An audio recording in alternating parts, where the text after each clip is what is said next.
Olá, gente querida do coração verde e amarelo, mais um Jornal Foco do Brasil, compromisso com a verdade.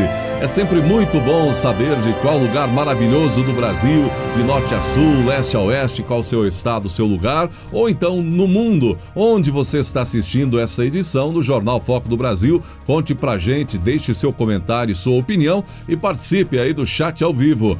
Também veja se o sino de notificações está ativado. E vamos agora às notícias desta edição. Se repercutiu há poucos dias uma notícia de que o Ministério Público ouviu a informação de que aliens estariam clonando o presidente Jair Bolsonaro, que inclusive teriam feito várias cópias até. Agora, a torcida do contra pira. É que o próprio presidente Bolsonaro publicou uma imagem no Twitter em que sua mão aparece com 6 dedos. Isso mesmo. Embora se perceba um efeito na mão, o que poderia explicar uma ilusão de ótica, por exemplo, o fato é que a mão tem sim um dedo a mais. Aparentemente por algo relacionado à montagem da arte, o que segundo alguns até não seria problema. 6 dedos. Problema maior seria se fosse um dedo a menos. A mão com 6 dedos acompanha a imagem do presidente e tópicos resumindo o discurso de Bolsonaro na ONU. Os tópicos são: a Amazônia é nossa, nós preservamos mais que todos. Nossos índios têm mais terras que as áreas da França e da Alemanha juntas. O presidente acredita em Deus. Defende a família tradicional, alimentamos mais de 1 bilhão de pessoas pelo mundo, repudiamos o terrorismo e o socialismo, não ao passaporte sanitário, a mídia mente descaradamente e liberdade de culto e expressão.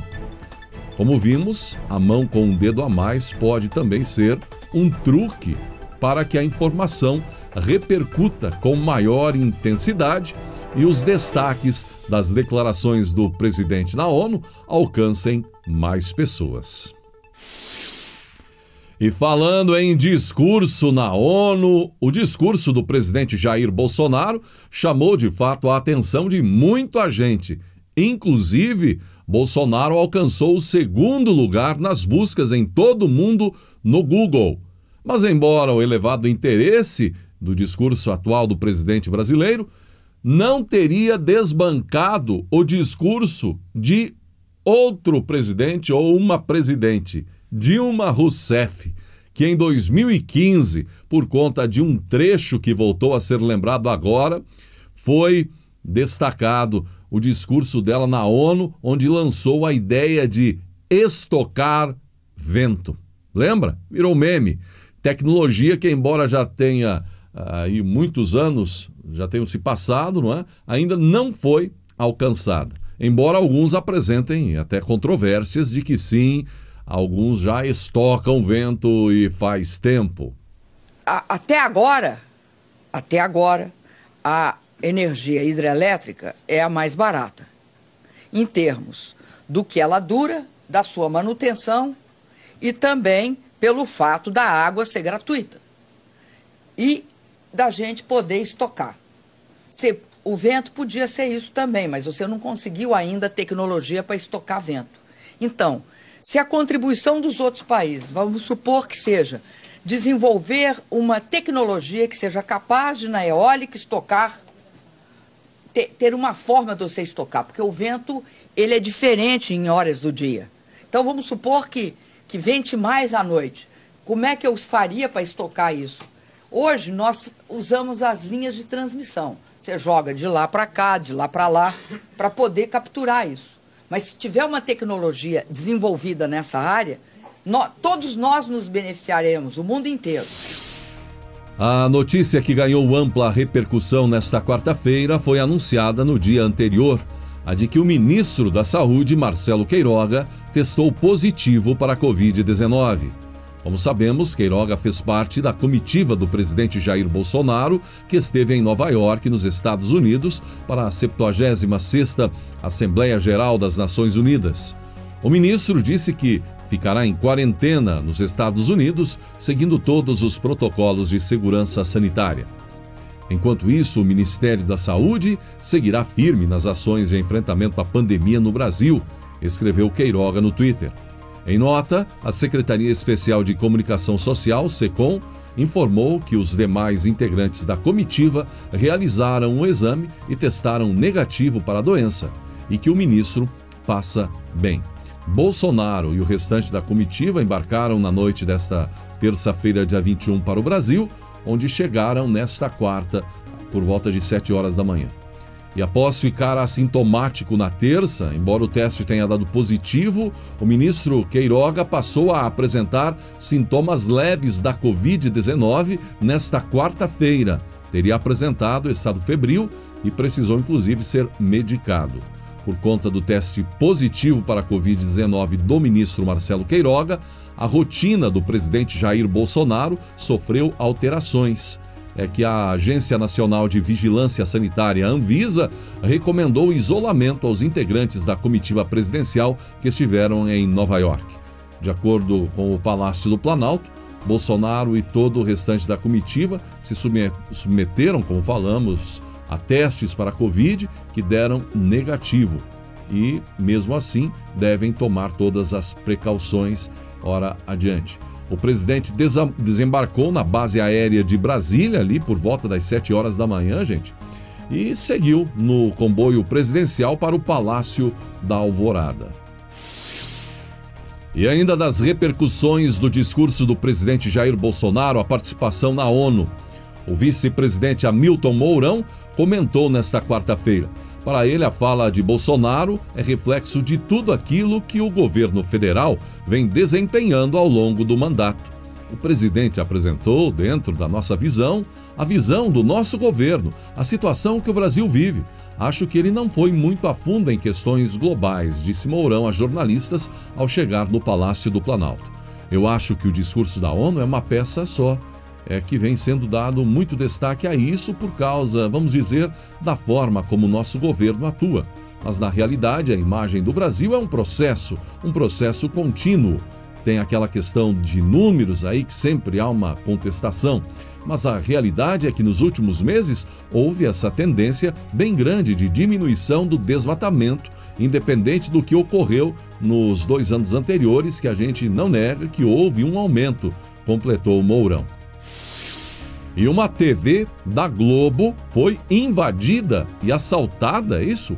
Na madrugada desta terça-feira, gente, dia 21, a sede da NSC TV, afiliada à Rede Globo em Santa Catarina, foi invadida. Os criminosos mascarados entraram no prédio que fica em Florianópolis. No local também funcionam jornais e rádios do grupo. A invasão aconteceu por volta das 3 horas da manhã. Os bandidos levaram 6 televisores. No momento da ação, não havia funcionários trabalhando no local. A invasão foi notada no início da manhã, quando os primeiros profissionais chegaram para trabalhar no telejornal Bom Dia Santa Catarina.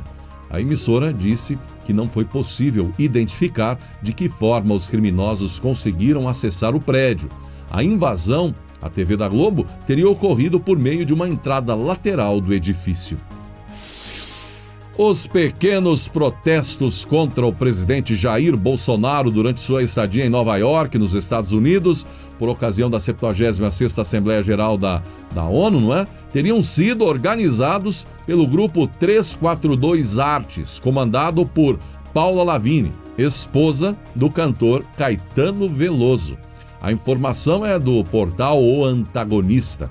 Segundo o site, o grupo foi responsável por espalhar cartazes críticos ao presidente brasileiro na região do entorno do prédio da sede da ONU e do hotel onde a comitiva presidencial ficou hospedada. O grupo também contratou um caminhão para circular pela região, exibindo frases e imagens contra Bolsonaro. Ainda na terça, em um vídeo nas redes sociais, o presidente ironizou a ação do grupo, ao qual chamou de meia dúzia de acéfalos.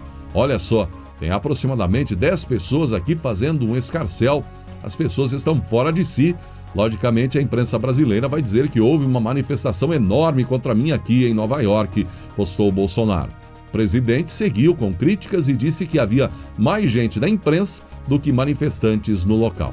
Esse bando nem sabe o que está falando ali. Se está protestando, devia estar num país socialista e não nos Estados Unidos. A imprensa vai dizer que foi uma mega manifestação contra o presidente. Só tem porcaria, na verdade, na cabeça essas pessoas, afirmou. Coincidentemente, a CPI da pandemia teria convocado Paula Lavigne para produzir a cerimônia final dos trabalhos da comissão. O ministro da Infraestrutura, Tarcísio Gomes de Freitas, compartilhou um belo vídeo do DENIT, que destaca mais uma importante obra que avança no Brasil. O DENIT revitalizou mais um trecho da BR-060, Mato Grosso do Sul, entre Sidrolândia e Nioaque. O governo brasileiro chega agora à marca de 68,4 quilômetros de pista recuperada na rodovia sul-matogrossense. Segundo o ministro Tarcísio, o trecho é parte de corredor para a futura rota de integração latino-americana, uma ligação do Porto de Santos a terminais chilenos. Esse trecho se conecta à BR-267 e segue até o Paraguai, onde o Brasil, inclusive, avança na divisa com a segunda ponte internacional no Rio Paraná. A OMS escolheu o Brasil, gente, para produzir nova vacina, ainda em teste, a partir da seleção de um desenvolvimento tecnológico de uma vacina de RNA mensageiro contra a Covid-19. O trabalho da Fundação Oswaldo Cruz irá ganhar reforços de especialistas internacionais. O Brasil foi selecionado pela Organização Mundial da Saúde para o desenvolvimento e produção de vacinas com tecnologia de RNA mensageiro na América Latina. O centro escolhido, então, pela entidade foi justamente o Instituto de Tecnologia em Imunobiológicos, o Biomanguinhos, da Fundação Oswaldo Cruz, no Rio de Janeiro, atual produtor da vacina contra a Covid-19 da AstraZeneca no Brasil, que tem uma importante parceria com o governo federal. Segundo a Fiocruz, a escolha da unidade tem como razão os promissores avanços no desenvolvimento tecnológico de uma vacina de mRNA contra a Covid-19, mesma tecnologia da Pfizer, atualmente em estágio pré-clínico. A seleção foi realizada a partir de uma chamada global lançada em abril com o objetivo de aumentar a capacidade de produção e ampliar o acesso às vacinas contra a Covid-19 nas Américas.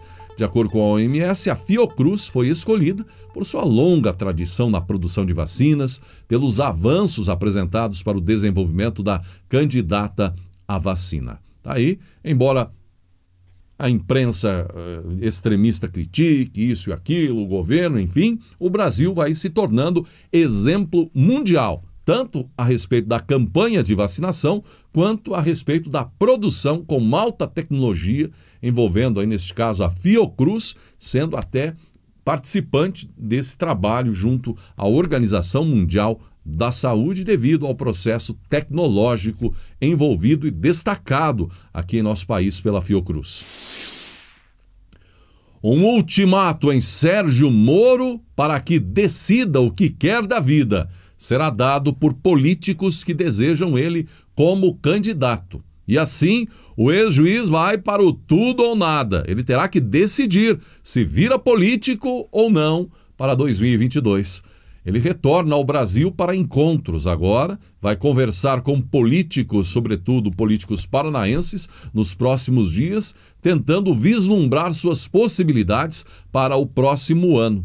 Ele vai conversar com a direção e lideranças do Podemos, onde tem a deputada Renata Abreu e os senadores Álvaro Dias, Oriovisto Guimarães e Flávio Arnes. E na parede ele terá que definir se será candidato e, se for, se terá coragem para ser candidato à presidência da República ou se vai ao Senado. É um dos nomes eventuais para uma terceira via, então vão colocar ele na parede, ou ele decide ou desocupa a moita, não é mesmo? E a CPI da Covid-19 continua causando, gente. Nesta quarta-feira, mais uma vez, até a atriz pornô, a Mia Khalifa, foi lembrada de novo na CPI. Um dia foi com o médico Pedro Benedito Batista Júnior, diretor executivo da Prevent Senior.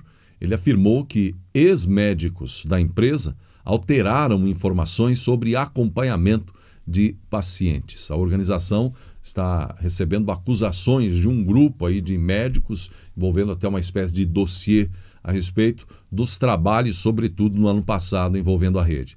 Também ele negou relação com um suposto gabinete paralelo junto ao governo federal e distribuição de kit Covid. Mais uma vez, o comando da CPI e senadores da oposição pressionaram o depoente, sobretudo em relação à questão tratamento. E muitas situações normais de médicos e da medicina foram colocadas à mesa como se eles tivessem realizado crimes, tratamento inicial, enfim, algo justamente lá, principalmente nos primeiros meses da pandemia, onde ninguém sabia o que era o que e nem aonde tudo iria dar, se funcionava ou não funcionava e se nem sequer existia algo, absolutamente nada de informações. Então é a questão de acusar agora os médicos, parece que está em andamento a situação. Um dos momentos mais polêmicos foi quando um senador de oposição citou mensagens de WhatsApp de 2017. Segundo o depoente, as mensagens não seriam de agora, mas de 2017, quando nem sequer pandemia existia. Como se elas fossem do período da pandemia, foram citadas por um senador. A exemplo do dia anterior, nesta quarta, não faltaram ali períodos de tensão na comissão. Muito bem, chegamos ao final desta edição do Jornal Foco do Brasil. Gratidão pela atenção e que Deus abençoe a você e a sua família.